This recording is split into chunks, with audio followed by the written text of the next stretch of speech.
પ્રકરણ 20 સાચા ગુરુભક્ત। યજ્ઞપુરુષ દાસજીને ભગતજી મહારાજ પ્રત્યે અપાર ગુરુભક્તિ હતી। તેમને હવે એક ઈચ્છા હતી। આ જૂનાગઢના મંદિરમાંથી પ્રાગજી ભક્તને વગર વાંકે વિમુખ કરીને કાઢ્યા હતા। એ જ મંદિરમાં તેમનું અપૂર્વ સન્માન થવું જોઈએ। આ મંદિરમાં જો પ્રાગજી ભગતને ધામધૂમપૂર્વક અને સન્માનપૂર્વક પાછા લાવીએ તો જ આપણે સાચા ગુરુભક્ત।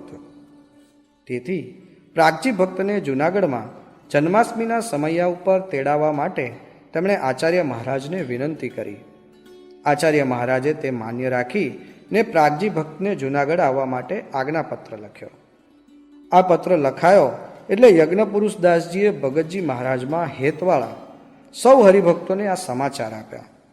જૂનાગઢના કોઠારી જીભાઈને પ્રાગજી ભગતનો અપાર મહિમા યજ્ઞપુરુષ દાસજીએ કહ્યો હતો। આથી આચાર્ય મહારાજની સાથે પ્રાગજી ભક્તનું પણ સન્માન થાય। આચાર્ય મહારાજ જેવી પ્રાગજી ભક્તની સગવડ સચવાય તેવી જીભાઈએ ગોઠવણ કરી દીધી। આ ગોઠવણ કરાવનાર તો યજ્ઞપુરુષ દાસજી જ હતા। સંવત 1922ની સાલમાં આચાર્ય મહારાજની આજ્ઞાથી ભગતજી મહારાજને મંદિરમાંથી નીકળવું પડ્યું હતું। હવે આચાર્ય મહારાજની આજ્ઞાથી જ ભગતજી મંદિરમાં પાછા આવતા હતા। આચાર્ય મહારાજ માટે 2 ઘોડાની બગી લાવવામાં આવી હતી। ભગતજી મહારાજ માટે પણ તેવી જ બગી લાવવામાં આવી હતી। આ ઉપરાંત ભગતજી માટે ઢોલિયો, મશરૂના પાગરણ વગેરે પણ લાવવામાં આવ્યા હતા। આચાર્ય મહારાજની સાથે ભગતજી મહારાજનું પણ ધામધૂમથી સન્માન થયું। ભગતજી મહારાજ જૂનાગઢ રહ્યા તે દરમિયાન ગુજરાતના ઘણા હરિભક્તો આવ્યા હતા। આ સમયમાં ભગતજી મહારાજે ગુણાતીત જ્ઞાનની વાતોની છોડો ઉછાળી। જાગા ભક્તને આસને પણ ખૂબ કથા વાર્તા થઈ। તમામ હરિભક્તોને ભગતજી મહારાજે કથા વાર્તા કરી ઘણો જ આનંદ કરાવ્યો। પ્રકરણ 21 અભયદાન આપવાની આજ્ઞા। જૂનાગઢથી ભગતજી મહારાજ ગોંડલ પધાર્યા। અહીં અક્ષરદેરીએ દર્શન કરવા આવ્યા અને બોલ્યા, અહીં તો હજારો દીવાની આરતી ઉતરશે અને મોટું મંદિર થશે। રાત્રે યજ્ઞપુરુષ દાસીએ વિદ્યાભ્યાસ માટે પૂછ્યું ત્યારે કહ્યું કે શાસ્ત્રીની વિદ્યા તો તમે ભણ્યા છો, બ્રહ્મ વિદ્યા પણ મેં તમને પૂરી ભણાવી છે। હવે તો જેમ તમને સુખ્યા રહેતા આવડે છે તેમ બીજાને સુખ્યા કરશો। આ પ્રમાણે ભગવાનનું સુખ બીજાને આપવાની તથા જીવોનું કલ્યાણ કરવાની આજ્ઞા યજ્ઞપુરુષ દાસજીને આપી। ગોંડલથી ભગતજી મહુવા પધાર્યા। મહુવા આવીને ભગતજીએ ઘેરો મંદવાડ ગ્રહણ કર્યો। યજ્ઞપુરુષ દાસજીને ભગતજીના દર્શન કરવા જવાની ઘણી જ ઈચ્છા હતી, પણ આજ્ઞા વિના કેમ જવાય? મંદવાડ વધતો ગયો અને અંતે સંવત 1954ના કાર્તિક સુદ 13ના દિવસે ભગતજી મહારાજે દેહનો ત્યાગ કરી અક્ષરવાસ કર્યો। સ્વામીશ્રીને આ સમાચાર રાજકોટમાં આપવામાં આવ્યા। આ પત્ર વાંચીને સ્વામીશ્રી તો ઉદાસ થઈ ગયા। અંતરમાં અપાર દુઃખ થયું।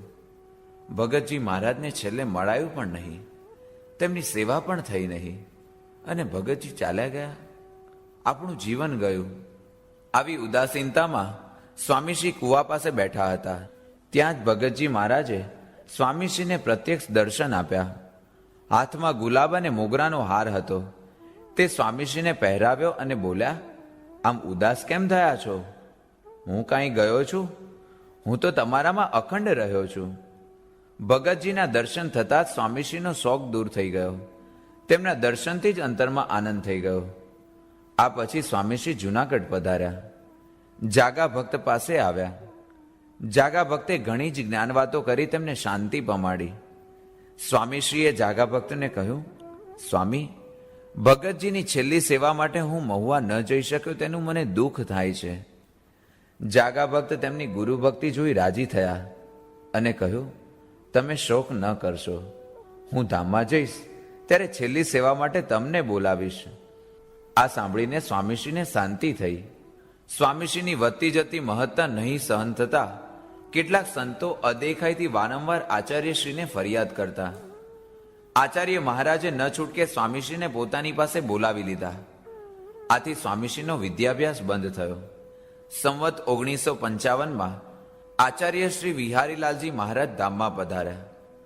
આ પછી ગોરધનભાઈએ સ્વામીશ્રીને કોઈ મોટી જવાબદારી સોંપવાનો વિચાર કર્યો અને સ્વામીશ્રીને સારંગપુર મંદિરનો વહીવટ સોંપ્યો. તેમની મદદમાં પ્રભુદાસ કોઠારીને મૂક્યા. આ પહેલા સારંગપુરનો વહીવટ ગઢડાના કોઠારી ભીમજીભાઈ કરતા. ભીમજીભાઈના હાથમાંથી સારંગપુરનો વહીવટ લઈ સ્વામીશ્રીને સોંપ્યો. તેથી તેમના મનમાં ઘણો જ કચવાટ થયો અને રોષ પણ થયો. તેમને સ્વામીશ્રી અને ભગતજી મહારાજના મંડળ પ્રત્યે અનેક ગણો દ્વેષ વધી ગયો. આ બાજુ સ્વામીશ્રીએ સારંગપુરમાં શ્રીજી મહારાજના બધા જ પ્રસાદીના સ્થાનોનો જીર્ણોદ્ધાર કર્યો. હનુમાનજીના મંદિરનો બંગલો કર્યો. વધારાની જમીન લઈ મંદિર મોટું બનાવ્યું અને સારંગપુર મંદિરની શોભા વધારી દીધી. વળી સ્વામીશ્રી તથા ભગતજી મહારાજને વિશે હેતવાળા હરિભક્તો સ્વામીશ્રીનો સમાગમ કરવા વારંવાર સારંગપુર આવતા અને મંદિરની સેવા કરતા. તેથી મંદિરની આર્થિક સ્થિતિ પણ સુધરી. આમ સ્વામીશ્રી કુશળ વહીવટકાર પુરવાર થયા. વડતાલના કોઠારી પણ સ્વામીશ્રીની આવી શક્તિ જોઈ રાજી થયા. સંવત 1957માં જાગા ભક્તે ડાંગરામાં મંદવાડ ગ્રહણ કર્યો. સ્વામીશ્રીને ખબર મોકલાવ્યા. સમાચાર મળતા સ્વામીશ્રી ડાંગરા ગયા. જાગા ભક્ત તેમની રાહ જ જોતા હતા. તેમણે કહી રાખેલું કે યજ્ઞ પુરુષદાસ આવે તો મારી પાસે લાવજો. સ્વામીશ્રી ગયા કે તરત જ જાગા ભક્ત બોલ્યા, આવ્યા ને? બહુ રાહ જોવરાવી એમ કહી ખૂબ વાલથી ભેટ્યા. સ્વામીશ્રી તો જાગા ભક્તની ગંભીર સ્થિતિ જોઈ ઘણા જ દિલગીર થઈ ગયા. જાગા ભક્તે કહ્યું, મેં તમને કહ્યું હતું ને કે મારી છેલ્લી સેવા માટે હું તમને બોલાવીશ. હવે તો ધામમાં જવું છે, તેથી તમને બોલાવ્યા છે. અમારું કામ પૂરું થયું છે. હવે તમે કામ શરૂ કરજો. અક્ષર પુરુષોત્તમની નિષ્ઠા પ્રવર્તાવજો. મહારાજ અને સ્વામી તમારા કામમાં ભળશે. સ્વામીશ્રીએ 2 દિવસ જાગા ભક્તની ખૂબ સેવા કરી. જાગા ભક્ત મહાસુદ દસમની રાત્રે અક્ષરધામમાં પધાર્યા. શ્રીજી મહારાજ સ્વામી અને મુક્તો વિમાનમાં આવી જાગા ભક્તને તેડી ગયા. તેમની ઉત્તર ક્રિયા કરી સ્વામીશ્રી સારંગપુર પધાર્યા. પ્રકરણ 22 સંતોની પ્રેરણા. સારંગપુરથી સ્વામીશ્રી ગુજરાતના હરિભક્તોની સાથે સોરઠની પંચતીર્થી કરવા નીકળ્યા. જૂનાગઢ આવ્યા ત્યારે ગોપાળાનંદ સ્વામીના શિષ્ય 85 વર્ષના વૃદ્ધ સાધુ કેશવ જીવનદાસજીએ સ્વામીશ્રીને કહ્યું, તમે તો ગુણાતીતાનંદ સ્વામીની નિષ્ઠાવાળા છો અને મોટાના કૃપા પાત્ર છો, તો સ્વામી અને મહારાજની મૂર્તિઓ સાથે પધરાવો. અમારે ગોંડલમાં પધરાવી હતી પણ તે બની શક્યું નહીં. એ સાંભળી સ્વામીશ્રીએ કહ્યું, ગુણાતીતાનંદ સ્વામીના શિષ્ય અને મોટા સદગુરુ બાળ મુકુદાસજી કહે તો એ કામ કરું. બાળ મુકુદાસજી કહે, હું તો ગુણાતીતાનંદ સ્વામી અને મહારાજની સોનાની મૂર્તિઓ પધરાવો તો રાજી જ છું.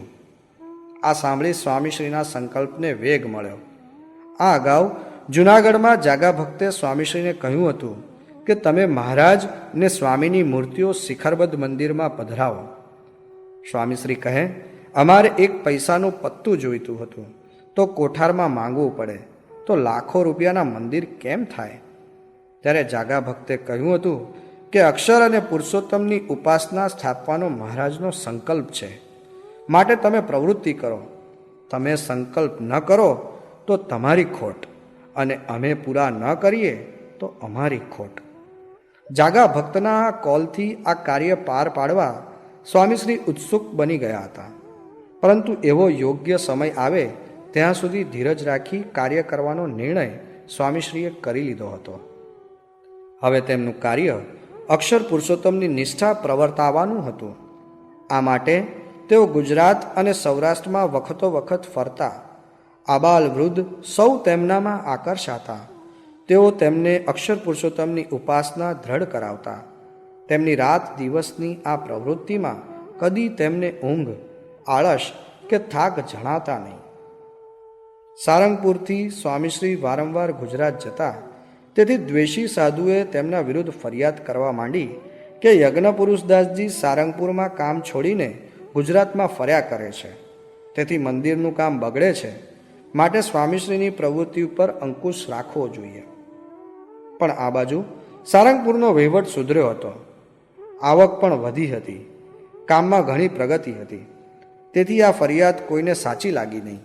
આ અરસામાં અમદાવાદ ગાદીના આચાર્ય ધામમાં ગયા. કુંજ વિહારી પ્રસાદજી મહારાજ જે ગાદીના વારસદાર હતા, તેમને બદલે વાસુદેવ પ્રસાદજી જે ફક્ત 3 જ વર્ષની ઉંમરના હતા, તેમને કેટલાક સાધુઓ તથા સત્સંગીઓએ ગાદીએ બેસાડ્યા. આથી નિર્મળદાસજી, ત્યાગ વલ્લભદાસજી વગેરે સાધુઓ અને કેટલાક આગેવાન હરિભક્તોએ કુંજ વિહારી પ્રસાદજીનો પક્ષ લીધો. તેમણે સૌએ વઢવાણમાં જઈ જુદી ગાદી સ્થાપી મંદિર કરવાનું નક્કી કર્યું. પણ તેમની પાસે કોઈ સાધન હતું નહીં. સાધુઓ થોડા અને વિરોધ સહન કરવાની પૂરી શક્તિ પણ નહીં. તેથી જો કોઈ શક્તિશાળી સંતનો સાથ મળે તો જ આ કામ પાર પડે તેમ હતું. તેમની નજર શાસ્ત્રી યજ્ઞ પુરુષદાસ પર પડી. આખા સંપ્રદાયમાં અજોડ અને નીડર પુરુષ આ એક જ છે. એ જો ભળે તો કામ પાર પડે. વળી યજ્ઞ પુરુષદાસજીના શિષ્યો પણ નિષ્ઠાવાળા, તેમના માટે પ્રાણ આપે તેવા અને ધનની પણ સેવા કરે તેવા છે. આમ વિચારી નિર્મળદાસજી સ્વામીશ્રીને લીમડીમાં મળ્યા અને વઢવાણમાં મંદિર કરવામાં મદદ કરવા વિનંતી કરી. સ્વામીશ્રી તો જાણતા જ હતા કે તેમનો પક્ષ સાચો છે. ઉપરાંત નિર્મળદાસજીને અક્ષર પુરુષોત્તમની ઉપાસના જીવમાં છે, તેથી તેમને આ પ્રસંગે જરૂર મદદ કરવી. સ્વામીશ્રીએ શરત મૂકી કે અક્ષર પુરુષોત્તમની મૂર્તિઓ પધરાવો તો અમે તમને મદદ કરીએ. નિર્મળદાસજી કબૂલ થયા અને સ્વામીશ્રીને મંદિર માટે જમીન અપાવવા માટે વિનંતી કરી. સ્વામીશ્રીએ લીમડીના દિવાન સાહેબ જે તેમના શિષ્ય હતા તેમના પર ચિઠ્ઠી લખી આપી. જમીન અપાવવા ભારપૂર્વક લખ્યું. આ રીતે વઢવાણ મંદિર માટે જમીન મળી પ્રકરણ ગઈ. 23 ઉપાધિની શરૂઆત. સ્વામીશ્રીનો વિચાર તો વડતાલમાં રહીને જ અક્ષર અને પુરુષોત્તમની નિષ્ઠા પ્રવર્તાવવાનો હતો. આ માટે તેઓ રાત દિવસ કથા વાર્તા કરતા. ગુજરાતમાં જતા ત્યારે પણ ગામોગામ વિચરી હરિભક્તો આગળ અક્ષર પુરુષોત્તમની નિષ્ઠાની જ વાતો કરતા. સ્વામીશ્રી પધારવાના હોય અને 1 કે 2 દિવસ રોકાવાના હોય તો પણ ગુજરાતના ખૂણે ખૂણેથી હરિભક્તો ઉમટે અને સ્વામીશ્રીની વાતો સાંભળી આનંદ પામે. એ રીતે સ્વામીશ્રીએ એક વખત વડોદરામાં કથા કરી. રાત્રે કથામાં સ્વામીશ્રીએ કીર્તનો ગાઈ સંત અસંતના લક્ષણોની વાતો કરી. આ સાંભળી કેટલાક દ્વેષી સાધુઓએ તો જાણ્યું કે આ તો અમારી જ વાત કરે છે. તેથી ગુસ્સામાં ને ગુસ્સામાં ગરજી ઉઠ્યા. નિશાચરો, પાપીઓ, હવે ઊંઘવા દો, એમ ગાળો દેવા લાગ્યા. પણ સ્વામીશ્રીએ તો કથા પ્રવાહ ચાલુ રાખ્યો. આથી તેઓ વધુ રોષે ભરાયા તથા ત્યાં પડેલી ઈંટો લઈને બંગલા પર ફેંકવા લાગ્યા. બધા જાગી ગયા. ધમાલ મચી ગઈ. આ સારો લાગ આવ્યો છે, ચાલો બંગલો જ વાળી દઈએ, જેથી યજ્ઞ પુરુષદાસનું કાસળ નીકળી જાય, ફરી ક્યારે આપણને ત્રાસ આપે નહીં. આમ વિચારી તેઓ સૌ બંગલાને આગ ચાંપવાની તૈયારી કરવા લાગ્યા. આ અવાજ સાંભળી બાજુમાં રહેતા જયશંકરના માતૃશ્રીએ ધમાલ મચાવી. જયશંકર અંદર હતા, તેથી તેને બહાર લાવવા તેમણે બૂમાબૂમ કરી મૂકી. સ્વામીશ્રીના મુખ પર અપાર શાંતિ હતી. તેમને ન હતો ડર કે ન હતી ચિંતા. શ્રીજી મહારાજનું જ ધાર્યું થાય છે એમ કહી તેઓ અડગ બેઠા હતા. પણ ત્યાં બેઠેલા હરિભક્તો ઉશ્કેરાઈ ગયા હતા.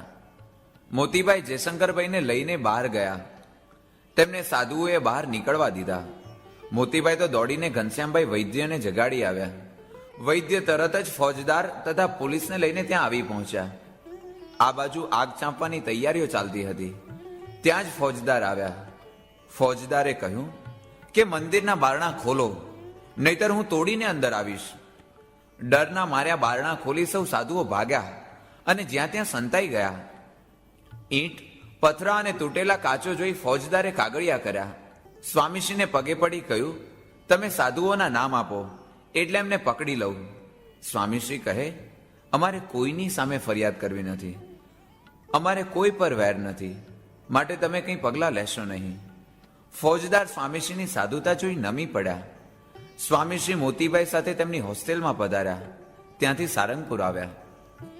વિરોધીઓને લાગ ન ફાવ્યો અને વળી બદનામ થયા. તેથી તેમનો રોષ ઘણો વધી ગયો. તેમને થયું કે યજ્ઞ પુરુષદાસ તો છટકી ગયા, હવે શું કરવું? વડતાલમાં અને ગરડામાં સ્વામીશ્રીના વિરોધીઓને આ ખબર પડી. તેથી નિરાશ તો થયા, પણ પછી નવા જોરથી નવા પેંતરા રચવા લાગ્યા. ગઢડાવાળાને સારંગપુરનો વહીવટ જવાથી દાજ હતી જ. તેમણે તો જૂઠો પ્રચાર શરૂ કર્યો કે યજ્ઞ પુરુષદાસ શાસ્ત્રીએ તો સારંગપુરના કોઠારમાં 6,000 રૂપિયા ઉપાડી લીંબડીના દિવાન ઝવેરભાઈને ત્યાં મૂક્યા છે અને વટવાણના સાધુઓ તેમાંથી જ મંદિર કરાવે છે. ધન અને સ્ત્રીના સંપૂર્ણ ત્યાગી એવા સ્વામીશ્રી આવા આક્ષેપોથી ડરતા ન હતા. પણ સ્વામીશ્રીના શિષ્યો આથી રોષે ભરાયા.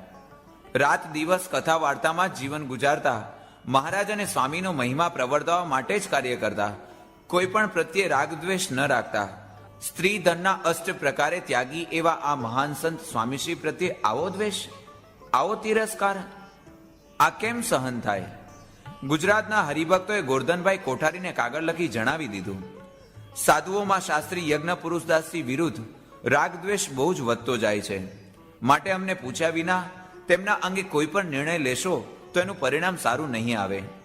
ગુજરાતના આવા પ્રતિષ્ઠિત હરિભક્તોની સ્વામીશ્રી પ્રત્યેની નિષ્ઠા જોઈ ગોરધનભાઈ તો ચકિત થઈ ગયા. 24 પ્રૌઢ પ્રતાપ. ગોરધનભાઈ કોઠારીએ સ્વામીશ્રીને વરતાલ બોલાવ્યા અને વિરસદમાં મંદિર કરવા કહ્યું. સ્વામીશ્રી વરતાલ આવ્યા, તેથી તમામ હેતવાળા હરિભક્તો પણ વરતાલ ઉમટ્યા. સ્વામીશ્રીના આસને હજારો હરિભક્તોની ચિક્કાર સભા થઈ. સ્વામીશ્રીએ આ સભામાં અક્ષર અને પુરુષોત્તમના મહિમાની વાત કરી અને એ સ્વરૂપોની સેવાનો ઘણો જ મહિમા સમજાવ્યો. વઢવાણમાં અક્ષર અને પુરુષોત્તમની મૂર્તિઓ બેસવાની છે, તેથી સેવા કરવા સ્વામીશ્રીએ સૌ હરિભક્તોને તૈયાર કર્યા. જોતજોતામાં મૂર્તિઓ માટે 2,500 રૂપિયાની સેવા લખાઈ ગઈ. કોઠારી તથા સૌ સાધુઓને થયું કે સ્વામીશ્રી વિરસદના મંદિર માટે વાતો કરી રહ્યા છે.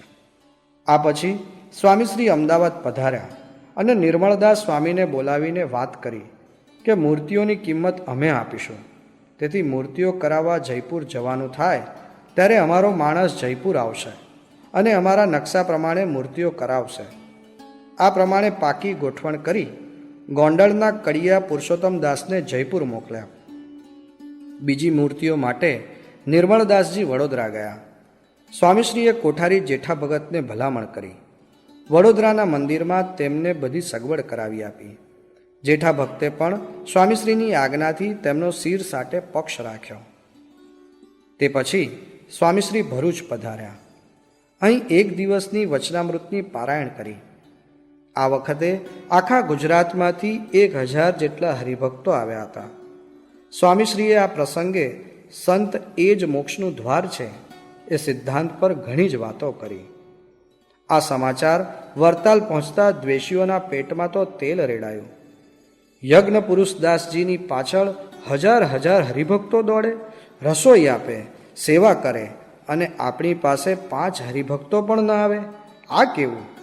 યજ્ઞ પુરુષદાસ અક્ષર પુરુષોત્તમની ઉઘાડે છોગે વાતો કરે, નિર્મળદાસનો પક્ષ રાખે, વડોદરામાં જેઠા ભગતને ભલામણ કરી તેમને બધી સગવડ અપાવે, છતાં તેમને કોઈ કાંઈ ન કહે. કોઠારી ગોરધનભાઈ પણ તેમનો પક્ષ લે. આવું ચાલશે તો યજ્ઞ પુરુષદાસ વરતાલને આખા સંપ્રદાયને વશ કરી લેશે અને તેમના ધણી થઈ બેસશે. આપણી કિંમત તો કોડીની નહીં રહે. આમ વિચારી યજ્ઞ પુરુષદાસને કેમ પાછા પાડવા તેની સૌ વિચારણા કરવા લાગ્યા. સ્વામીશ્રી તો નિર્ભયપણે વિચારતા હતા. વરતાલમાં કોઠારી ગોરધનભાઈએ સ્વામીશ્રીને બોલાવીને કહ્યું, અહીંના સાધુઓ તો તમારું મૂળ ઉખેડી નાખવા તૈયાર થયા છે. તેમનાથી તમારો પ્રતાપ સહન થતો નથી. તમે જ્યાં જાઓ છો ત્યાં સમૈયા થાય છે. હજારો માણસ તમારામાં ખેંચાય છે. તે તેમનાથી જોવાતું નથી. તેથી આ બધું ઓછું કરો તો ઠીક. સ્વામીશ્રીએ વિનયપૂર્વક કહ્યું, અમે તો ભેગા થઈ કથા વાર્તા, ભજન અને સ્મરણ કરીએ છીએ. તેમ કરતાં લોકો તણાય કે પ્રતાપ દેખાય તો તે શ્રીજી મહારાજનું કર્તવ્ય છે. અમે સત્સંગની પ્રથા વિરુદ્ધ કશું કરતા નથી. તમારે ખાતરી કરવી હોય તો હવે પછી કથા વરતાલમાં જ કરીએ. સ્વામીશ્રીની આ વાત સાંભળી કોઠારી ઘણા જ રાજી થયા. તેમને તો સ્વામીશ્રી પ્રત્યે અત્યંત પ્રેમ હતો. તેમજ ગોરધનભાઈ કોઠારી તો સારંગપુરનું મંદિર, હવેલી તથા ધર્મશાળા બધું જોઈને સ્વામીશ્રીની કાર્યશક્તિ પર મુગ્ધ થઈ ગયા હતા. પરંતુ સાધુઓને જો શાંત પાડીશું તો સ્વામીશ્રીને ઉપાધિ ઓછી કરશે. એ વિચારથી તેમણે સ્વામીશ્રીને સારંગપુર મંદિરના વહીવટમાંથી છૂટા કરી વરતાલ તેડાવી લીધા. પ્રકરણ 25. વઢવાણ મંદિરમાં અક્ષર પુરુષોત્તમની મૂર્તિ પ્રતિષ્ઠા. વરતાલથી સ્વામીશ્રી વસો ગયા. વઢવાણનું મંદિર તૈયાર થઈ ગયું હતું.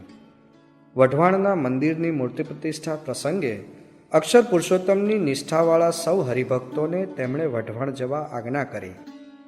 કુંજ વિહારી પ્રસાદ તથા સાધુએ તો વચલા ખંડમાં અક્ષર પુરુષોત્તમ પધરાવાનું વચન સ્વામીશ્રીને આપ્યું હતું. છતાં સ્વામીશ્રીએ સૌ હરિભક્તોને કહ્યું કે જો વિરોધ થાય તો પહેલા ખંડમાં પણ અક્ષર પુરુષોત્તમની મૂર્તિઓ પધરાવશો અને અમને તારથી ખબર આપશો. અમદાવાદના સંતોએ પણ ઘણો વિરુદ્ધ પ્રચાર કર્યો હતો. તેથી કેટલાક હરિભક્તો કુંજ વિહારી પ્રસાદને અક્ષર પુરુષોત્તમ ન પધરાવા દબાણ કરવા લાગ્યા. જ્યારે અક્ષર પુરુષોત્તમની નિષ્ઠાવાળા હરિભક્તોએ સ્વામીશ્રીએ જે શરત મૂકી હતી અને શિર સાટે પક્ષ રાખીને મદદ કરી હતી તેની યાદ આપી. અંતે બંનેના સમાધાન રૂપે પ્રથમ ખંડમાં અક્ષર અને પુરુષોત્તમની મૂર્તિઓ પધરાવવાનું નક્કી કર્યું અને તે પ્રમાણે પ્રતિષ્ઠા થઈ ગઈ. શુદ્ધ ઉપાસનાનો ડંકો સૌ પ્રથમ વઢવાણમાં વાગ્યો. આ આનંદમાં સ્વામીશ્રીને તાર કરવાનું સૌ ભૂલી ગયા. મોડેથી તાર કર્યો. સ્વામીશ્રી તો વસોથી નીકળી વરતાલ ગયા હતા. મંદિરના દરવાજા ઉઘડાવી પુરુષોત્તમભાઈએ તાર સ્વામીશ્રીને આપ્યો. તેઓ રાજી થયા. તાર લઈ તેઓ ગોરધનભાઈ કોઠારી પાસે ગયા અને વઢવાણની વાત કરી. આખી જિંદગીમાં કોઠારીએ પોતાની સત્તાથી શુદ્ધ ઉપાસનાનું આ કાર્ય થવા દીધું નહોતું. તેથી કોઠારી તો આ સાંભળી ઊંડા ઉતરી ગયા. શ્રીજી કરે તે ખરું, કોઠારીથી બોલાઈ ગયું. આ કાર્ય શ્રીજીએ જ કર્યું છે, સ્વામીશ્રીએ કહ્યું. કોઠારીએ ગુસ્સામાં સ્વામીશ્રીને બહાર જવા કહ્યું. થોડી વારે કોઠારી સ્વસ્થ થયા. પછી તેમણે સ્વામીશ્રીને બોલાવ્યા અને બધી વિગત પૂછી. સ્વામીશ્રીની શુદ્ધ ઉપાસના પ્રવર્તવાની ધગસથી કોઠારી ઘણા જ રાજી થયા. તેમને ખાતરી થઈ ગઈ કે આ સાધુ સંપ્રદાયને ઉજ્જવળ કરશે. પણ સાધુ વર્ગ તો વધુ ખીજાયો. કોઠારી પણ યજ્ઞ પુરુષદાસને કંઈ કહેતા નથી. અહીં બેઠા યજ્ઞ પુરુષદાસ વઢવાણમાં મૂર્તિ પધરાવી શકે છે તો ભવિષ્યમાં શુંનું શું કરશે? આ તો આખા સત્સંગને પોતા તરફ વાળી લેશે અને આપણે તો હાથ ઘસતા રહીશું. આપણને કોઈ પૂછશે નહીં. આમ વિચારી સૌ આસને આસને ભેગા થઈ યજ્ઞ પુરુષદાસને કેમ માત કરવા, દૂર કરવા તે યોજના કરવા લાગ્યા. સ્વામીશ્રી તો નિર્ભય નિડર થઈને ફરતા હતા અને અક્ષર પુરુષોત્તમની નિષ્ઠાની વાતો કરતા હતા. તેઓ બોચાસણ આવ્યા અને શ્રીજી મહારાજની પ્રસાદીની રામ લક્ષ્મણની મૂર્તિઓ ત્યાંના રામજી મંદિરમાંથી મંગાવી લીધી. શ્રીજી મહારાજની પ્રસાદીની પાટ પર એ મૂર્તિઓ જૂના મંદિરમાં પધરાવી સ્વામીશ્રી બોલ્યા, બોચાસણમાં મોટું શિખરબદ્ધ મંદિર થશે અને સર્વોપરી અક્ષર પુરુષોત્તમ મહારાજ મધ્ય મંદિરમાં વિરાજશે. ત્યારે આ મૂર્તિઓ પણ ત્યાં પધરાવીશું. તે સાંભળી હરિભક્તોએ પૂછ્યું, ક્યારે થશે? સ્વામીશ્રી કહે, 2-3 વર્ષમાં થશે અને તમે તે જોશો. સૌને થયું કે જરૂર કંઈ અવનવું થશે, નહીં તો વરતાલમાં સાધુઓની ઉપાધિ હોય ત્યાં મંદિરની વાત જ ક્યાંથી કરાય. પછી તેઓ વિરસદ પધાર્યા અને ત્યાંથી ચાણસદ દવા કરાવવા પધાર્યા. ચાણસદમાં તેમણે ઘણી કથા વાર્તા કરી. પ્રકરણ 26. વરતાલમાં અક્ષર પુરુષોત્તમનો જયઘોષ. ચૈત્ર સુદ પૂનમનો સમયો પાસે આવતો હતો. સ્વામીશ્રી તો મંદવાડને લીધે આ સમયા ઉપર વરતાલ જઈ શકે તેમ ન હતા. પણ વરતાલમાં સાધુઓની ઉપાધિને લીધે જરૂર કંઈક અવનવું થશે તેમ સૌને લાગતું હતું. સ્વામીશ્રીએ તો અગાઉથી જ વાક્યું હતું કે વરતાલમાં આપણા વિરુદ્ધ સભા બોલાવવામાં આવી છે, પણ સૌ અંદરો અંદર ઝઘડશે અને આપણું કોઈ નામ નહીં લે. સ્વામીશ્રીની આજ્ઞા લઈ ચાણસદથી કાળીદાસભાઈ તથા બીજા હરિભક્તો વરતાલ ગયા. તે ગયા પછી સ્વામીશ્રીએ ગલભાઈને બોલાવીને પૂછ્યું, વરતાલની સભામાં અક્ષર પુરુષોત્તમની જય બોલાવવાની તમારામાં હિંમત છે? આવા વિરોધમાં કોની હિંમત હોય? પણ ગલભાઈ તો જુદી માટીના હતા. તેમણે કહ્યું કે તમારી મરજી અને આજ્ઞા હોય તો હિંમત છે. સ્વામીશ્રીએ કહ્યું, તો પૂનમની સભામાં જય બોલાવજો. ગલભાઈ તો જય બોલાવવાની તાનમાં તરત જ વરતાલ ગયા. પૂનમની સભામાં જેવા આચાર્ય મહારાજ આવ્યા કે તરત જ ગલભાઈ સજાનંદ સ્વામી મહારાજની જય બોલ્યા. સૌએ તે ઝીલી. પછી તરત જ અક્ષર પુરુષોત્તમ મહારાજની જય બોલ્યા. તે પણ સૌએ ઝીલી. પછી જ સૌને ખબર પડી કે આ તો ભૂલ થઈ ગઈ. પણ હવે શું થાય? સૌ ગલભાઈ પર કતરાવા લાગ્યા. પણ તેમનો પહાડી અવાજ, મોટી આંખો અને કદાવર રૂપ જોઈ કોઈ બોલી શક્યું નહીં, પણ મનમાં સમસમી રહ્યા. સૌ દાજના માર્યા હતા, તેથી સભા પણ કથા વાર્તા કર્યા વગર વિખરાઈ ગઈ. આસને આસને વળી પાછી આ જ ચર્ચા થવા લાગી. શાસ્ત્રીના શિષ્યો આવી હિંમત કરે છે? જરૂર શાસ્ત્રીને વડતાલમાંથી કાઢવા જ પડશે, નહીં તો તે સત્સંગ ચૂથી નાખશે. સવારે પાછા પડ્યા છતાં પણ કેટલાક સાધુઓએ બપોરે સભા ગોઠવી. એ સભામાં ભીમજીભાઈ બોલ્યા, શાસ્ત્રી યજ્ઞ પુરુષદાસે સારંગપુરથી પટારો ભરી રૂપિયા વટવાણ મંદિરમાં મોકલ્યા અને મંદિરની પુષ્ટિ કરી. તેમને કેમ કોઈ કાંઈ કહેતું નથી? આ સાંભળતા જ કાળીદાસ ઊભા થઈ ગયા અને બોલ્યા, જે સાધુએ તમને વાર્ષિક 2 થી 3 હજારના ઉત્પન્નમાંથી 22,000નું ઉત્પન્ન કરી આપ્યું, સારંગપુર મંદિરની રોનક ફેરવી નાખી, બંગલો, ધર્મશાળા, ચાંદીના કમાડ વગેરે કરાવ્યા, તેમની વિરુદ્ધ આવા હલકા આક્ષેપ કરતા તમને શરમ નથી આવતી? આવા સાધુતાના ગુણયુક્ત સંતની પાછળ પડ્યા છો. કોઠારી ગોરધનભાઈ પણ જાણે છે કે શાસ્ત્રી શુદ્ધ છે, છતાં તે કેમ કંઈ બોલતા નથી અને સાંભળી લે છે. આ સાંભળી કોઠારી તરત જ બોલ્યા, આ તો બધું સાધુઓનું અને ભીમજીનું તૂત છે, શાસ્ત્રી તો શુદ્ધ છે. આમ કહી કોઠારી તો તરત ઉઠી ગયા. તે પછી સાધુઓ એકબીજા પર આક્ષેપ કરી અંદર અંદર ઝઘડ્યા.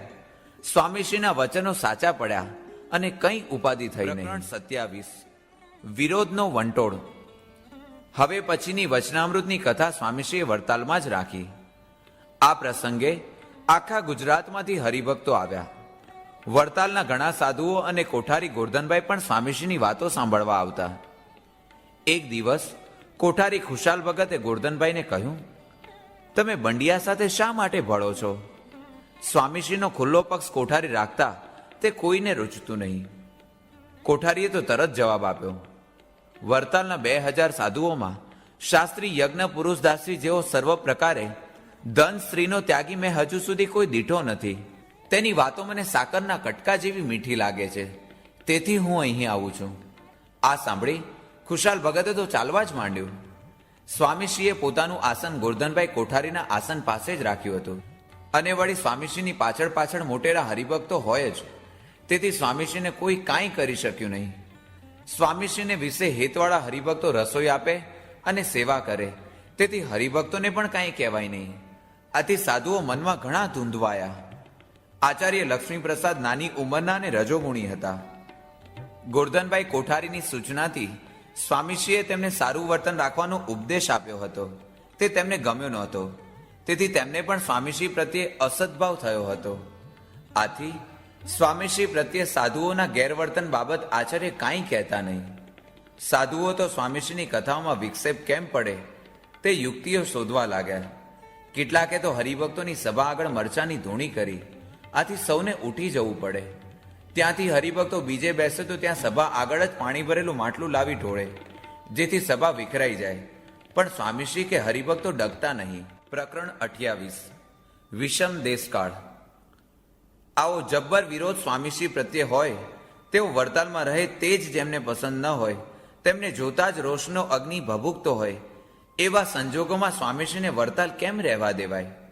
સૌ હરિભક્તોએ મળીને નક્કી કર્યું કે ઉપાધિ થાય તો સ્વામીશ્રીને લઈને વડતાલથી બહાર નીકળી જવું. સ્વામીશ્રીના માટે વડતાલ વધુ રહેવું હિતકર નથી. દ્વેષના માર્યા સાધુઓ જરૂર કંઈ અઘટિત કરશે, તેમ સૌને થયું.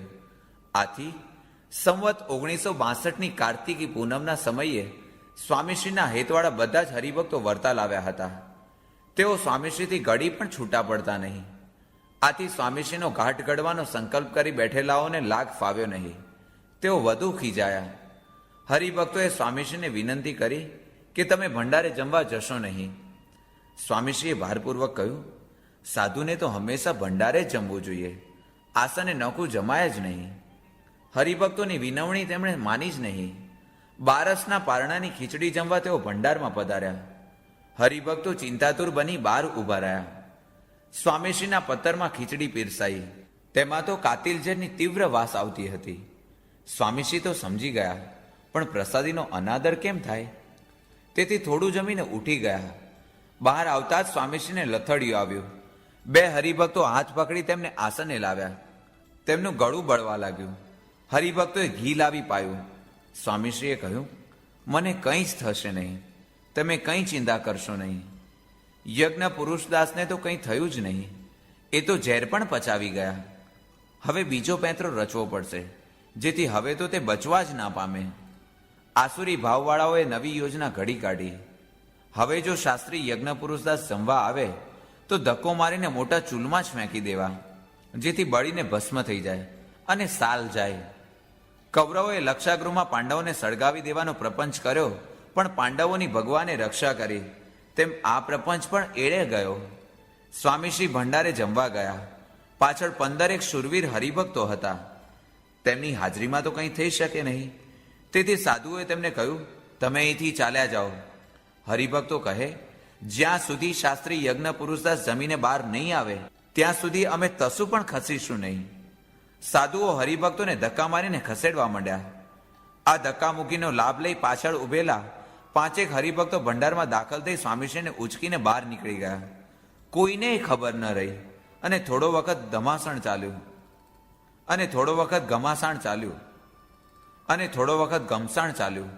પછી જ સૌને ખ્યાલ આવ્યો કે યજ્ઞ પુરુષદાસ ક્યારનાય ચાલ્યા ગયા છે અને આપણે તો ધીંગાણું અમથું કરી રહ્યા છીએ. 29 મંદિર અને સત્સંગથી જુદા નથી. સ્વામીશ્રીના હિતવાળા હરિભક્તો હવે ચેતી ગયા. સૌ વિચારણા કરવા મળ્યા કે હવે શું કરવું. સૌએ નક્કી કર્યું કે રુદેલનું મંદિર પૂરું કરવા સ્વામીશ્રીના મંડળની માંગણી કરવી. આથી સૌ કોઠારી ગોરધનભાઈ પાસે ગયા. તેમણે સૌને આચાર્ય મહારાજ પાસે મોકલ્યા. આમ 4 વખત અહીંથી ત્યાં ને ત્યાંથી અહીં ગયા, પણ કંઈ ચોક્કસ જવાબ મળ્યો નહીં. છેવટે ગોરધનભાઈએ કહ્યું, આચાર્ય પાસે દબાણ કરીને માગણી કરો અને આ વખતે શાસ્ત્રીને મૂકીને જશો નહીં, તે ખાસ ભલામણ છે. આ સાંભળી સૌનો ભય સાચો પડ્યો અને સૌને હવે લાગ્યું કે સ્વામીશ્રીને વડતાલ રાખવામાં સાર નથી, તેથી વડતાલથી નીકળી જ જવું તેમ નક્કી કર્યું. સૌએ સ્વામીશ્રીને બધી હકીકત કહી, પણ તેઓ તો એવા જ અડગ હતા.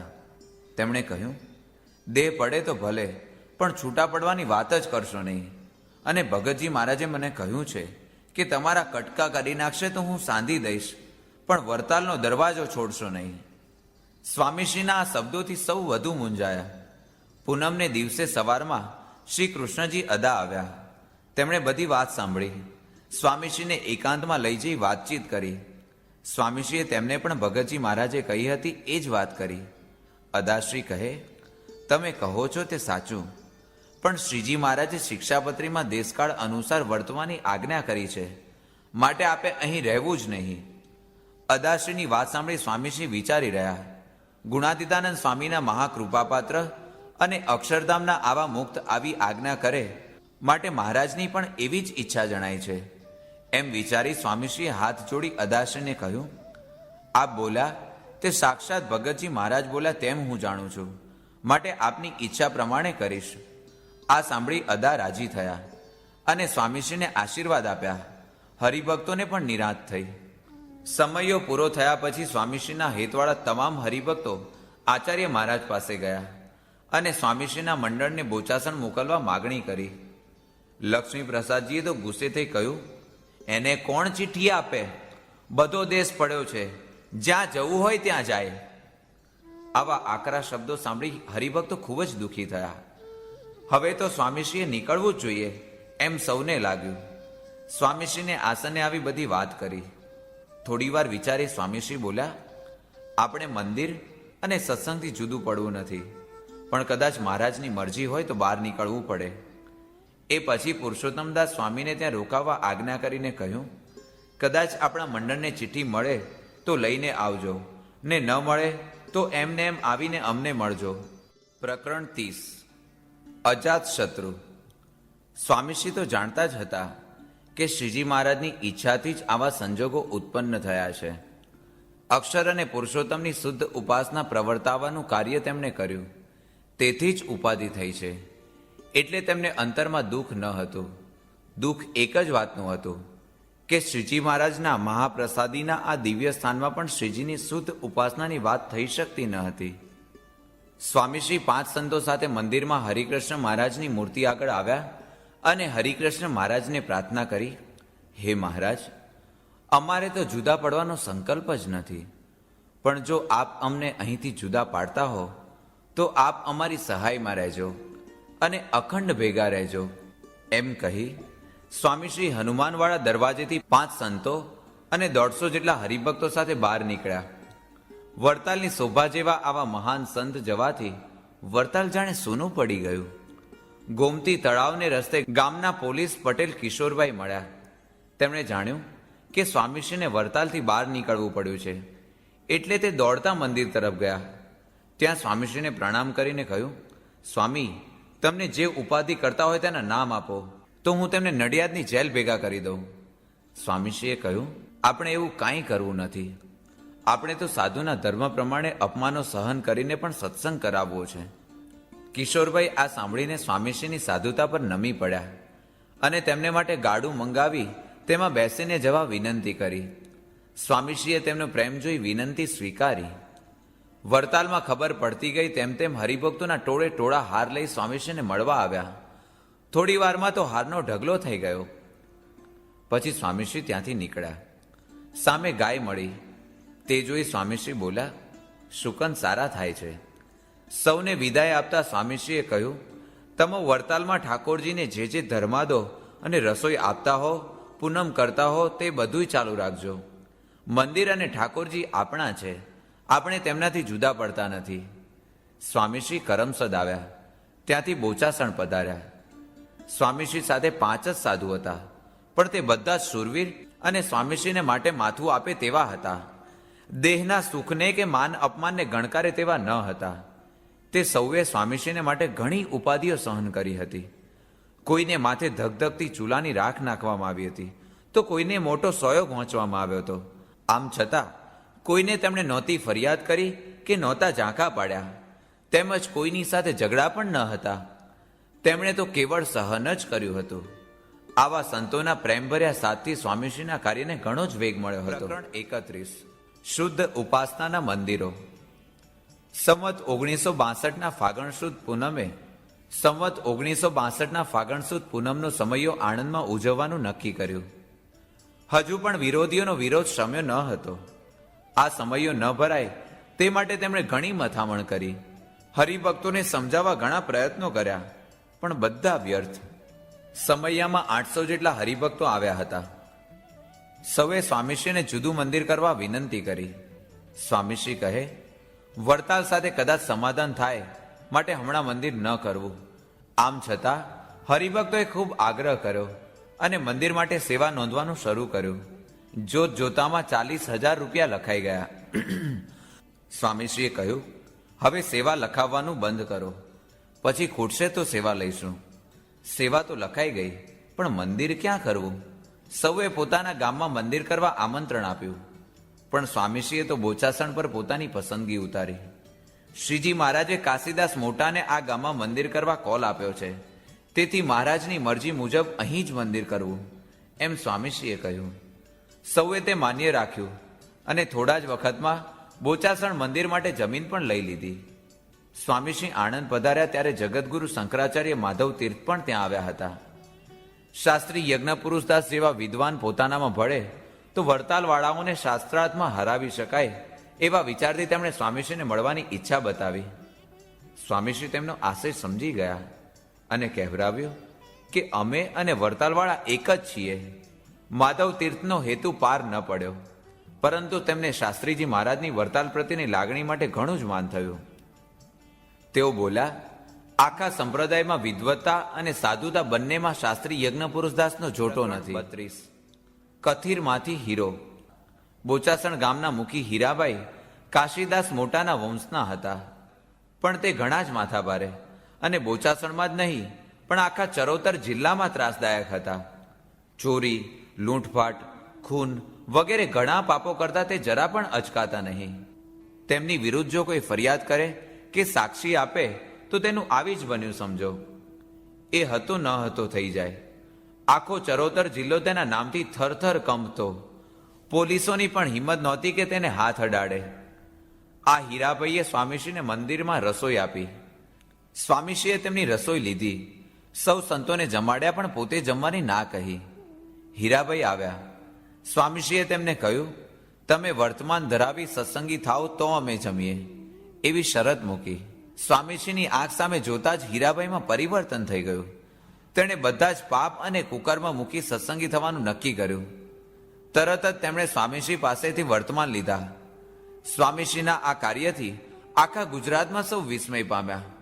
હીરાભાઈ જેવાને સત્સંગી કરનાર આ સ્વામી ખરેખર કોઈ મહાન વિભૂતિ છે તેમ સૌને સમજાયું. ગોરધનભાઈ કોઠારીએ આ સમાચાર જ્યારે સાંભળ્યા ત્યારે તેમણે કહ્યું, હીરાભાઈને સત્સંગી કરનાર શાસ્ત્રી યજ્ઞ પુરુષદાસને જો ભગવત પ્રસાદજી મહારાજ હોત તો સત્સંગમાં મોટેરા સ્થાપી 2 જોડ ચરણારવિંદ આપી ઘણું સન્માન કરત, પણ આજના તો તેમને કાઢવા બેઠા છે.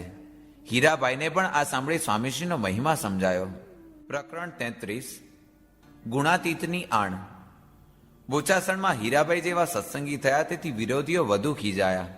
3 હથિયારબદ્ધ પાળાઓ ઊંટ પર બેસીને સ્વામીશ્રીને મારવા નીકળ્યા. સ્વામીશ્રી તો સવારે જ બોચાસણથી નીકળી ગયા હતા, તેથી ચિંતા ન હતી. પણ આ પાળાઓને પાઠ ભણાવ્યો હોય તો ફરી આવી હિંમત ન કરે એમ વિચારી હીરાભાઈએ 3 પાળાઓને રોક્યા. ઊંટને જોરથી સોટી મારી, તેથી પાળાઓ તો ડરના માર્યા ઊંટને દોડાવીને ભાગ્યા. આ લાગ ફાવ્યો નહીં, તેથી વળી પાછા 6-7 દિવસ પછી વધુ તૈયારી કરી આ પાળાઓ નીકળ્યા. સ્વામીશ્રી સાદી ગામમાં હતા. લક્ષ્મી પ્રસાદ આચાર્યનો ઉતારો ત્યાંથી 2 ગાંવ દૂર રણુ ગામે હતો.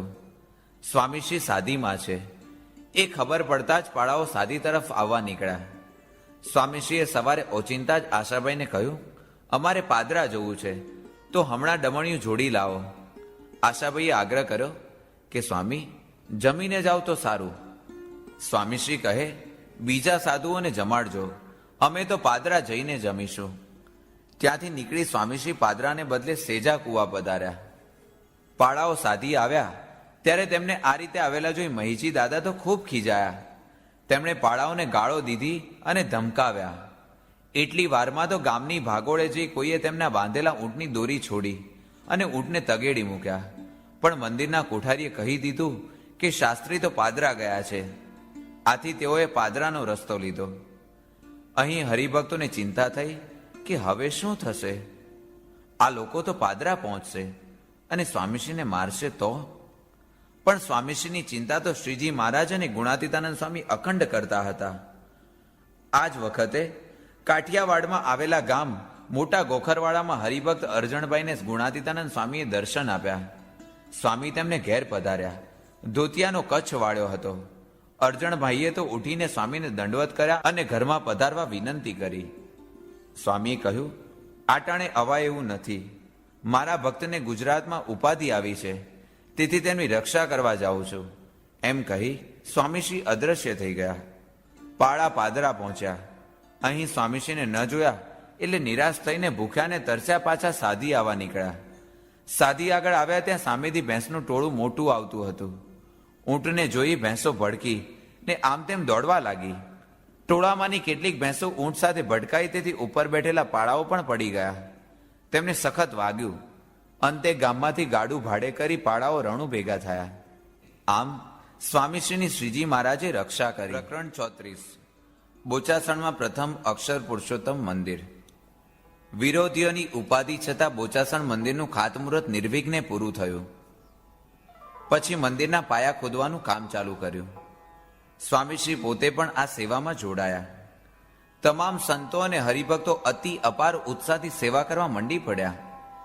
હરિભક્તોએ મંદિરની સેવા માટે 6 મહિના સુધી પોતાની ખેતી ખોટી કરીને બળદ અને ગાડા વગેરે આપ્યા. એક દિવસ પાયા ખોતા લક્ષ્મીના ચરુ નીકળ્યા. હરિભક્તો ચરુ લઈ સ્વામીશ્રી પાસે આવ્યા. સ્વામીશ્રી તો અતિ નિસ્પૃહી. તેમણે તરત જ કહ્યું, આપણે અહીં લક્ષ્મીજીની મૂર્તિ પધરાવીશું એટલે એ આખા બ્રહ્માંડની લક્ષ્મી લાવશે, માટે આ લક્ષ્મીને દટાયેલી જ રહેવા દો. આમ કહી સ્વામીશ્રીએ ચરુ પાછા દટાવી દીધા. સિદ્ધિઓને પાછી ઠેલી. સ્વામીશ્રી બોચાસણ મંદિરનું કામ હરિભક્તોની સેવા અને શ્રીજી મહારાજના આશ્રય ઉપર નિર્ભર રહીને કરતા. વિરોધીઓએ હવે રૂપિયા 5,000ની લાંચ આપી હીરાભાઈને ફોડવા ગોઠવણ કરી. પણ હીરાભાઈ ક્યારનાય જીતાઈ ગયા હતા. તેમણે સ્પષ્ટ સુણાવી દીધું કે મારા ગામમાં મંદિર થાય તેમાં મારી શોભા છે અને સ્વામીએ મને જીવતદાન આપી સાચો માણસ બનાવ્યો. તેથી સ્વામી તો મારા ગુરુ છે. તે જે કામમાં વાપરવા કહેશે તે કામમાં આ રકમ હું વાપરીશ. કબૂલ હોય તો આપો. સ્વામીશ્રીની વિરુદ્ધ પડવા લાંચ લઉં એવો હું ગુરુદ્રોહી નથી. આ સાંભળી સૌ અવાક થઈ ગયા. ઉપરાંત તેમણે ધમકી પણ આપી, જો બોચાસણના મંદિરમાં કોઈ વિઘ્ન નાખશે તો હું તેની ખબર લઈ લઈશ. સુરવીર હોય તો આવજો. તેમનો આવો પડકાર સાંભળી વિરોધીઓની રહી સહી હિંમત પણ તૂટી ગઈ. સંવત 1963ના વૈશાખ વદ દશમનો પ્રતિષ્ઠાનો દિવસ નજીક આવતો ગયો. સૌને ઉત્સાહ માતો ન હતો. આ બ્રહ્માંડમાં સ્વામીશ્રી જેવા પરમ એકાંતિક સંતના શુભ હાથે અક્ષર અને પુરુષોત્તમ દેવની મૂર્તિઓ પધરાવવાની હતી. સમૈયાની જોરદાર તૈયારીઓ ચાલી રહી હતી. હીરાભાઈએ સાવચેતી રૂપે 2000 ધારાળા સેવકોને ચારે બાજુ ગોઠવી દીધા હતા, જેથી કોઈ કાંઈ વિઘ્ન કરવાની હિંમત ન કરે. યજ્ઞવિધિ પછી શ્રીજી મહારાજની મૂર્તિ ઉપાડી મંદિરના મધ્યખંડમાં પધરાવી. ત્યાર પછી ગુણાતીતાનંદ સ્વામીની મૂર્તિ ઉચકવા સૌ ગયા. પણ આ શું? સ્વામીની મૂર્તિ તો ખસતી જ ન હતી. સ્વામીશ્રીની મૂર્તિ તો મહારાજની મૂર્તિ કરતા વજનમાં પણ થોડી હલકી હતી, છતાં કેમ જરાય ખસતી ન હતી? સ્વામી પરીક્ષા લે છે કે શું? સૌ થાકી ગયા. સ્વામીશ્રી પાસે આવીને વાત કરી.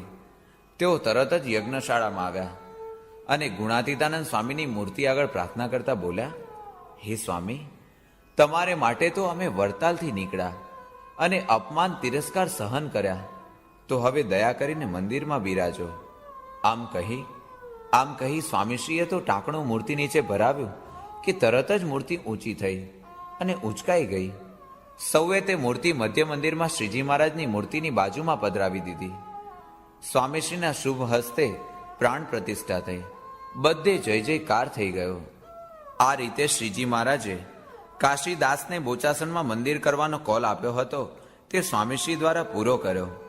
અક્ષર અને પુરુષોત્તમની શુદ્ધ ઉપાસના મૂર્તિમાન બની. પ્રકરણ 35. શેષનાગને માથે ખીલી. સ્વામીશ્રીને બોચાસણ મંદિરનો દરવાજો કરવા થોડી જમીનની જરૂર હતી. ત્યાં રસ્તો હોવાથી ગામ લોકો માનતા ન હતા. સ્વામીશ્રીને કોઈ પણ રીતે જમીન જોઈતી હતી. તેમને ના કહેવા ગામ લોકોએ એક બેચર કિસ્સા નામના માથાભારે માણસને મોકલ્યો. આવતાની સાથે જ તે તો જેમ તેમ બોલવા લાગ્યો, પરંતુ સ્વામીશ્રીએ તેને શાંતિથી કહ્યું, મંદિરના કામ માટે અમારે જમીન જોઈએ છે, તે તમારે આપવી જ જોઈએ. આમ કહી સ્વામીશ્રી તેના તરફ એક નજર ફેંકી એટલામાં તો બેચર કિસ્સાનું અંતઃકરણ ફરી ગયું. તેણે કહ્યું, તમારે કેટલી જમીન જોઈએ છે? લાવો માપી દો. સ્વામીશ્રીએ દંડો આપ્યો. તેણે 4 દંડાની જમીન માપી. પછી સ્વામીશ્રી કહે, 2 દંડા અમારા વતી ભરો. તેણે બીજા દંડા પણ માપી આપ્યા. આમ છેક દરવાજાનો પાયો ખોદવાનો હતો ત્યાં સુધીની જમીન મળી ગઈ. સ્વામીશ્રીએ તરત તેના પર ખૂંટીઓ મરાવી દીધી, પણ ધનજી મતાદારથી આ સેવાયું નહીં. સ્વામીશ્રીએ કહ્યું, મતાદાર, આ ખીલી શેષનાગને માથે છે, માટે કાઢશો નહીં. તો પણ તેણે કાઢી. ખૂંટીની અણી પર લોહી જોઈ તે ગભરાયો. તરત જ ખૂંટી મૂકી દીધી. બેચર કિસ્સા સ્વામીશ્રીનો આ પ્રતાપ જોઈ તેમના ચરણોમાં નમી પડ્યો અને માફી માગી. દયાળુ સ્વામીશ્રીએ તેને માફ કર્યો અને હંમેશા મંદિરના કામમાં સહાય કરવા આજ્ઞા કરી. આખા ગુજરાતમાંથી મુમુક્ષુઓ હવે બોચાસણ આવવા લાગ્યા. વડતાલમાં વિરોધની બીકે જે જ્ઞાન ખૂણે ખૂણે ચર્ચાતું તે હવે ગુજરાતના મધ્યમાં ચરોતરમાં ગાજવા લાગ્યું. સૌ નિર્ભય બની અક્ષર પુરુષોત્તમની જય બોલવા લાગ્યા, વાતો કરવા લાગ્યા અને મહિમા ગાવા લાગ્યા. જૂનાગઢના સદગુરુ બાલમુકુંદ સ્વામીએ વડતાલમાં કહ્યું, અક્ષર અને પુરુષોત્તમની મૂર્તિઓ પધરાવીને શાસ્ત્રી યજ્ઞ પુરુષદાસજીએ સંપ્રદાયમાં ઉપાસનાની શુદ્ધિ કરી છે. આજ સુધી સૌ દેવો અને અવતારોની ઉપાસના કરતા હતા. હવે શ્રીજી મહારાજની તેમના ભક્ત સહિતની શુદ્ધ ઉપાસનાની સ્થાપના થઈ ગઈ છે. આ રીતે ઉપાસના માર્ગ ચોખ્ખો બન્યો છે. રાજકોટના મહામુખ કૃષ્ણજી અદા પણ સૌને કહેતા કે શુદ્ધ જ્ઞાન છડેચોક કહેલું જોવા જવું હોય તો બોચાસણ જાઓ. શાસ્ત્રી યજ્ઞ પુરુષદાસે આખા સંપ્રદાયની ભારે સેવા કરી છે. પ્રકરણ 36. સારંગપુરની શોભા. સ્વામીશ્રીએ બોચાસણમાં જોત જોતામાં મંદિર કરી દીધું. ગરડાના ભીમજીભાઈને તો પહેલેથી જ સ્વામીશ્રી પ્રત્યે દ્વેષ હતો. તેમણે વરતાલમાં કોઠારી ગોરધનભાઈ ઉપર પત્ર લખ્યો કે ગુજરાતના દાળભાત ખાઉ તમારા જેવા વાણિયાની નજર સામે યજ્ઞપુરુષ દાસે જ ગુજરાતમાં મંદિર કર્યું, પણ જો સાબરમતીની આ બાજુ એટલે કાઠિયાવાડમાં કરી જુએ તો ખબર પડે. તેમને ક્યાં ખબર હતી કે મંદિરો તો સ્વામીશ્રીમાં રહીને શ્રીજી મહારાજ કરતા હતા. સ્વામીશ્રી પણ તેમને માત કરવા નહીં, પણ શ્રીજી મહારાજના કોલ પૂરા કરવા માટે મંદિરો કરતા હતા. સારંગપુરના હરિભક્તોના આગ્રહથી સ્વામીશ્રી સારંગપુર પધાર્યા. અહીંના હરિભક્તોને તો સ્વામીશ્રી પ્રાણથી પ્યારા હતા. એક દિવસ સ્વામીશ્રી શ્રીજી મહારાજના પ્રસાદીના મોટા કુંડે નાહવા જતા હતા. રસ્તામાં હાલ જ્યાં મંદિર છે ત્યાં ઊભા રહ્યા અને સાથે આવેલા મોતીભાઈને સ્વામીશ્રીએ કહ્યું, મોતીભાઈ, શ્રીજી મહારાજે આ જગ્યાએ મંદિર કરવાનો સંકલ્પ કર્યો હતો અને મંદિર થશે તેવું વચન આપ્યું હતું, માટે અહીં મંદિર જરૂર થશે એમ કહી નાહવા ગયા. નાહીને આવ્યા પછી સ્વામીશ્રીએ મોતીભાઈને કહ્યું, આપણે સારંગપુરમાં મંદિર કરવું છે તો તેનું કીર્તન બનાવો. મોતીભાઈ તો વિચારમાં પડી ગયા. હજુ બોચાસણમાં મંદિર અધૂરું છે, કોઠારમાં પૈસા નથી અને વળી સ્વામીશ્રી આવા સંકલ્પ કરે છે. તેમની તો મતિ મૂંઝાઈ ગઈ. સ્વામીશ્રીએ તેમની સામું જોયું તેવામાં તો તેમને આશ્ચર્ય દેખાયું. નજર સામે 3 શિખરનું ભવ્ય મંદિર, સોનાના કળશ સહિત, ધામ ધામી અને મુક્તની પ્રતિમા અને સિંહાસન સહિત દેખાયું. અત્યારે છે તેવું જ સુંદર અને ભવ્ય મંદિર જોઈ મોતીભાઈ તો આશ્ચર્યમાં પડી ગયા અને તેમના મુખમાંથી કીર્તનની કડીઓનો પ્રવાહ વહેવા લાગ્યો. શ્રી સારંગપુરની શોભા સજી અતિ સારી, જોઈ અલૌકિક અદ્ભુત ધામ અવિકારી. તેમના અંતરમાંથી શંકા દૂર થઈ ગઈ. આ સ્વામી તો આવા અનેક મંદિરો કરવા શક્તિશાળી છે તે તેમને સમજાઈ ગયું. પ્રકરણ 37. ગંગા સાગરનો સંગમ. સારંગપુરથી સ્વામીશ્રી અદાના આમંત્રણથી રાજકોટ પધાર્યા. કૃષ્ણચરણદાસ સ્વામીના મંડળના ભગત જીણા ભક્તના સંકલ્પથી અદાશ્રીએ સ્વામીશ્રીને રાજકોટ તેડાવ્યા હતા. કૃષ્ણચરણદાસ સ્વામી ગુણાતીતાનંદ સ્વામીના કૃપાપાત્ર શિષ્ય સદગુરુ માધવચરણ દાસ સ્વામીના શિષ્ય હતા. તેમના મંડળના સાધુઓ સાધુતાના ગુણે યુક્ત હતા. તેમાં પણ જીણા ભગતો જુદા જ તરી આવતા. તેમણે કૃષ્ણજી અદાની પાસે તથા બીજાની પાસે સ્વામીશ્રીનો મહિમા અને તેમના કાર્યો વિશે ઘણું સાંભળ્યું હતું. આવા અલૌકિક સંતના દર્શન કરવાની તેમને તાલાવેલી જાગી હતી. સ્વામીશ્રી રાજકોટ પધાર્યા તેથી તેમની દર્શનની તીવ્ર ઈચ્છા પૂરી થઈ. પ્રથમ દર્શને જ તેમને સ્વામીશ્રી પ્રત્યે અપાર ખેંચાણ થયું. તેમના સ્વરૂપમાં લગ્ની લાગી ગઈ. તેમના દર્શનથી તેમને ઘણી જ તૃપ્તિ અનુભવી. રાજકોટથી સ્વામીશ્રી સારંગપુર આવ્યા. અહીંના હરિભક્તોએ સ્વામીશ્રીને મંદિર કરવા પ્રાર્થના કરી. દયાળુ સ્વામીશ્રીએ તે પ્રાર્થના સાંભળી.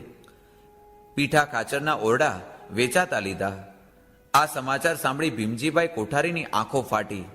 કાંઈ ઓરડા લીધે મંદિર ઓછું થવાનું છે એમ વિચારી તેઓ શાંત થયા. સ્વામીશ્રી હવે સારંગપુરની આજુબાજુના ગામોમાં તથા ઝાલાવાડમાં ફરી અક્ષર પુરુષોત્તમની વાત કરવા લાગ્યા. સ્વામીશ્રીએ ઓરડા લીધા છે તેની લીમડીના દિવાન શ્રી ઝવેરભાઈને ખબર પડી. ત્યારે તેમણે કહ્યું કે સ્વામી, સારંગપુરમાં મંદિર કરો તો ઠાકોર સાહેબને કહીને જમીન અપાવું. સ્વામીશ્રીએ કહ્યું, અમારી પાસે નાણાં નથી, વળી બોચાસણનું કામ પણ અધૂરું છે, છતાં તમે જમીન અપાવો છો તો નાનું મંદિર કરીએ. દિવાન સાહેબ તો જાણતા જ હતા કે સ્વામીશ્રીનું કામ ઓછી જમીનથી નહીં થાય. તેમણે કહ્યું, સ્વામી, તમે વધુ જમીન માગો, હું અપાવી દઈશ. સ્વામીશ્રીએ 24 એકર જમીન માગી. તે દિવાન સાહેબે લીમડી દરબાર પાસેથી અપાવી અને બાકીની જમીન ધોળકાના શેરમિયા પાસેથી લીધી. જમીન તો લીધી, પણ મંદિર કરવું કાંઈ સહેલું ન હતું. પાસે પૈસા નહીં, પૂરા માણસો નહીં અને ચારે બાજુ વિરોધ. આ બંડિયા છે, તેમને કોઈ ખાવા ન આપશો, મંદિરમાં આવે તો કાઢી મૂકજો. આ સાધુઓએ આચાર્ય અને મંદિર વિરુદ્ધ બંડ કર્યું છે, તેથી તેમને સાથ ન આપો. આવો જોરદાર પ્રચાર વિરોધીઓ ગામો ગામ ફરીને કરતા. અજ્ઞાની અને ભોળા લોકોને ભોળાવતા. કેટલાક બીકના માર્યા સ્વામીશ્રી પાસે આવતા નહીં. આમ છતાં કેટલાય શૂરવીર ભક્તો હતા જેમણે અનેક વિરોધ છતાં સ્વામીશ્રીનો માથા સાટે પક્ષ રાખ્યો હતો. સ્વામીશ્રીના સંતો પણ એવા જ બળિયા હતા. ગમે તેટલા કષ્ટ પડે પણ તેઓ મૂંઝાય નહીં. સદા હસતા અને આનંદમાં રહેતા. વાસણોના અભાવે ઘાસલેટના ડબ્બામાં ખીચડી રાંધી જમતા. કેટલીક વખત ખાટી છાશ પણ મળતી નહીં. 5-6 ગાંવ દૂર જાય ત્યારે ભિક્ષા મળતી. કોઠારમાં પૈસા નહીં. ઉપરાંત ઉત્સાહ ભંગ થાય તેવા વચનો વિરોધીઓ કહે, છતાં તેઓ ડગતા નહીં. વિરોધીઓ કહે કે આ શું મંદિર કરશે? અહીં તો ઠાકોર દ્વારો થશે. આવું સાંભળવા છતાં આ સાધુ આનંદમાં રહેતા. રાત દિવસ મંદિરની સેવા કરવા શરીર તોડીને મહેનત કરવી પડે. ક્યારેક પૂરું ખાવાનું પણ ન મળે તો પણ અક્ષર પુરુષોત્તમની નિષ્ઠા અને સ્વામીશ્રી પ્રત્યે અપાર હેતને લીધે આ સાધુઓ હંમેશા ઉમંગમાં રહેતા. ત્યાર પછી જૂનાગઢના સ્વામી કૃષ્ણચરણ દાસજીના મંડળના તપસ્વી અને વૈરાગ્યવાન સંત સ્વામી જ્ઞાનજીવનદાસ તથા તેમના મંડળના બીજા સાધુઓ શ્રી કૃષ્ણજી અદાની પ્રેરણાથી જૂનાગઢથી બોચાસણ જવા નીકળ્યા. નીકળતી વખતે સ્વામી જ્ઞાનજીવનદાસજી મંદિરના ભંડારમાંથી અક્ષરબ્રહ્મ ગુણાતીતાનંદ સ્વામીની પૂજેલી પોતાને અતિ વાલી હરિકૃષ્ણ મહારાજની મૂર્તિ લઈ આવ્યા. જૂનાગઢથી નીકળી તેઓ રાજકોટ ગયા. અદાને ત્યાં રહ્યા. શાસ્ત્રીજી મહારાજને અદાશ્રીએ રાજકોટ તેડાવ્યા. સ્વામીશ્રી રાજકોટ પધાર્યા. આ સાધુઓને સ્વામીશ્રીના દર્શનથી અપાર શાંતિ થઈ ગઈ. એ પછી બધા સંતો તેમની સાથે સારંગપુર ગયા. પ્રકરણ 38 સ્વામીશ્રીની મહત્તા. પછી સ્વામીશ્રી નડિયાદ પધાર્યા. નડિયાદના હરિભક્ત દોલતરામભાઈએ સ્વામીશ્રીને પોતાને ઘેર જમવા તેડાવ્યા. સ્વામીશ્રી વડતાલ હતા તે સમયથી દોલતભાઈ સ્વામીશ્રીને ઓળખતા હતા.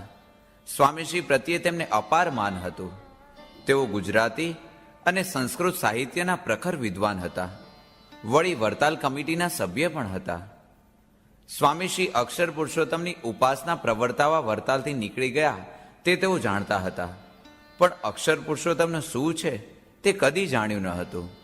છતાં સ્વામીશ્રી જે કરે છે તે શાસ્ત્ર પ્રમાણે જ હશે તેવો તેમને વિશ્વાસ હતો. સ્વામીશ્રીનો આ સિદ્ધાંત સમજવાની તેમને ઈચ્છા હતી અને આ વાત દોલતરામભાઈને સમજાય તેવી સ્વામીશ્રીને પણ ઈચ્છા હતી. 10 વર્ષે સ્વામી ભેગા થયા તેથી તેમને આનંદ થયો. તેમણે પૂછ્યું, સ્વામી, તમારે વડતાલની ભેળા થવાનો વિચાર છે? સ્વામીશ્રીએ કહ્યું, જો તેઓ ગઢડા મધ્ય પ્રકરણનું 21મું વચનામૃત કબૂલ રાખે તો છે. દોલતરામભાઈએ પૂછ્યું, એવું શું છે વચનામૃતમાં જે કબૂલ રખાવવાનો તમે આગ્રહ રાખો છો? આ સાંભળી સ્વામીશ્રીએ ભક્ત અને ભગવાનના મહિમાની ઘણી વાતો ઘણા વચનામૃતો અને દ્રષ્ટાંતોને આધારે કરી. પ્રત્યક્ષ ભગવાન અને પ્રત્યક્ષ સંતનો નિશ્ચય થાય તો જ કલ્યાણનો મુદ્દો હાથ આવ્યો કહેવાય એ સમજાવ્યું. સ્વામીશ્રીની સચોટ નિરૂપણ શક્તિથી તેઓ તો ડોલી ઉઠ્યા. ગુણાતીતાનંદ સ્વામી મૂળ અક્ષર છે તથા અક્ષર સહિત પુરુષોત્તમની નિષ્ઠા અને એ બંને સ્વરૂપો શાસ્ત્રી યજ્ઞપુરુષ દ્વારા જ પ્રગટ છે એ વાત તેમના જીવમાં ઠસી ગઈ. તેઓ બોલી ઉઠ્યા, સ્વામી, જે કાર્ય કરવા શ્રીજી મહારાજને અવતાર ધરી ફરી આવવું પડે તે શુદ્ધ ઉપાસનાનું કાર્ય આપે કર્યું છે. આપની મહત્તા અપાર છે. આજે તો આપે મહારાજ અને સ્વામીની મૂર્તિઓ પધરાવી છે, પણ ભવિષ્યમાં આપના શિષ્યો આપની સુવર્ણની મૂર્તિ પધરાવશે એટલી આપની મોટપ વધી જશે. તેમના આ વચનો સાંભળી સ્વામીશ્રીની મહત્તાનો સૌને ખ્યાલ આવ્યો. એક વખત સ્વામીશ્રી મૂર્તિઓ જોવા વડોદરા પધાર્યા. ત્યારે વડોદરાના હરિભક્તો ખૂબ આગ્રહ કરીને સ્વામીશ્રીને કમાટી બાગ લઈ ગયા અને સ્વામીશ્રીની અનિચ્છા હતી છતાં તેમનો પ્રથમ ફોટો પડાવ્યો. સ્વામીશ્રીએ એ ફોટો બહાર ન પાડવાની કડક આજ્ઞા કરીને કહ્યું કે બહાર પાડશો તો હું ફાડીને ફેંકી દઈશ.